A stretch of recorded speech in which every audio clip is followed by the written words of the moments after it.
اعوذ باللہ من الشیطان الرجیم، بسم اللہ الرحمن الرحیم۔ ناظرین السلام علیکم۔ جیسا کہ پچھلی مرتبہ آپ لوگوں کو بتایا گیا تھا کہ بارگاہ رسالت میں سرکار غریب نواز حضرت خواجہ عثمان ہارونی کے ساتھ میں مدینہ منورہ سے روانہ ہوئے اور مکہ معظمہ پہنچے۔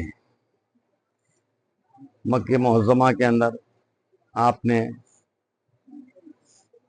طواف کیے، عمرہ کیا اور کعبۃ اللہ کا پردہ پکڑ کر حضرت خواجہ عثمان ہارونی نے سرکار غریب نواز کے لیے دعا کی، یا اللہ پاک، یہ معین الدین تیری بارگاہ میں حاضر ہے، اس کو میں نے قبول کیا اور تیرے رسول نے قبول کیا، تو بھی قبول فرما۔ رو رو کر دعا کر رہے تھے، ندا آئی، اے عثمان ہارونی، ہم نے سن معین الدین کو قبول کیا۔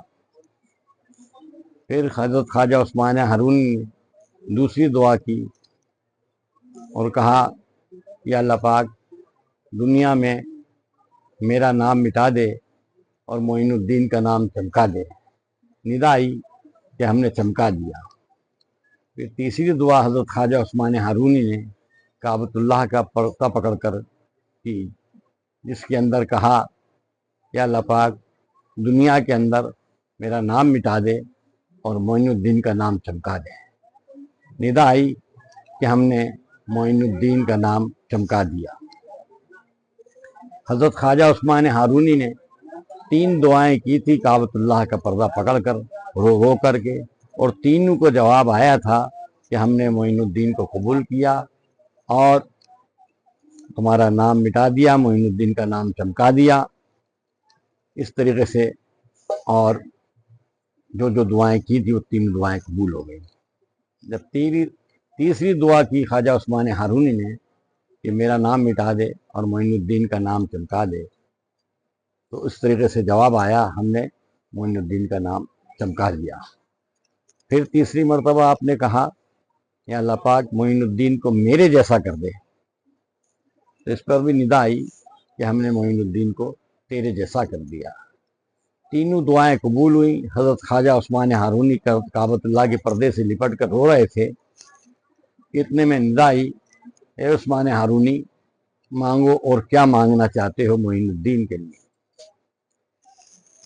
اور اتنے میں حضرت خواجہ عثمان ہارونی کو وصل آیا، ایک کیفیت ہوئی، اور آپ نے دعا مانگی، یا اللہ پاک، معین الدین کو تیرے جیسا کر دے۔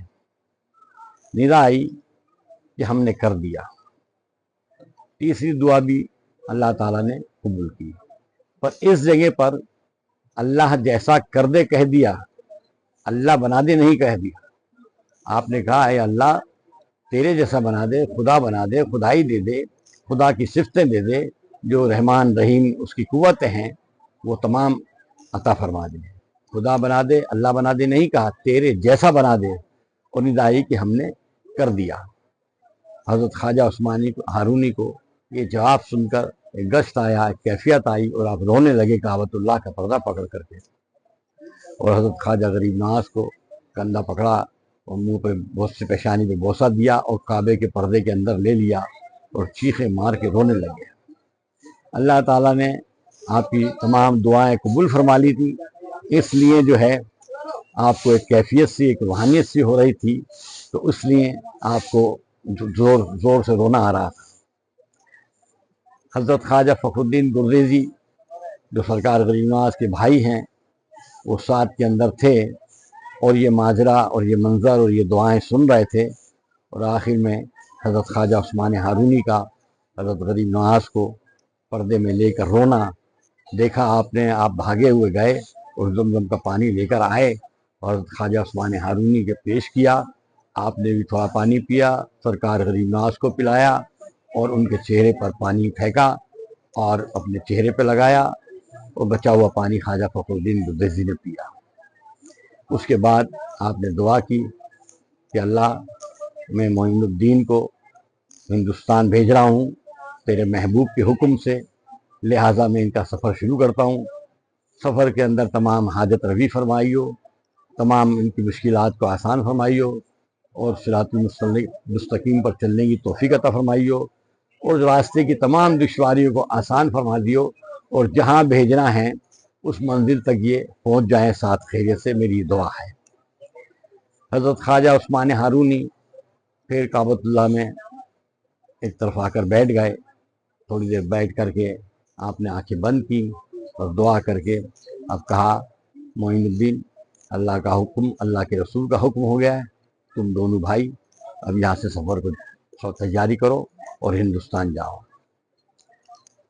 حضرت خواجہ فخر الدین گردیزی کا ہاتھ پکڑا اور حضرت غریب نواز سے کہا کہ یہ تمہیں تحفے کی شکل میں دے رہا ہوں، اس کا ساتھ کبھی نہ چھوڑنا۔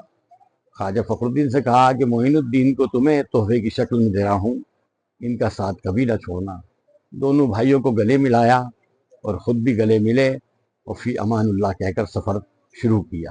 یہاں سے آپ روانہ ہوئے، مکے سے واپس مدینہ پہنچے، مدینہ منورہ میں رہے، بارگاہ رسالت میں حاضری دی۔ اب خواجہ عثمان ہارونی ساتھ نہیں ہیں، خواجہ غریب نواز اور خواجہ فخر الدین دونوں بھائی ساتھ ہیں۔ یہاں کچھ رک کر کے پھر آپ نے سفر آگے کا طے کیا اور بغداد آئے، اور بغداد میں اپنے پیر کی خانقاہ جو حضرت جنید بغدادی کی مسجد میں ہیں وہاں پر قیام کیا، اور وہاں سے پھر دونوں بھائی روانہ ہوئے۔ الحمدللہ رب العالمین۔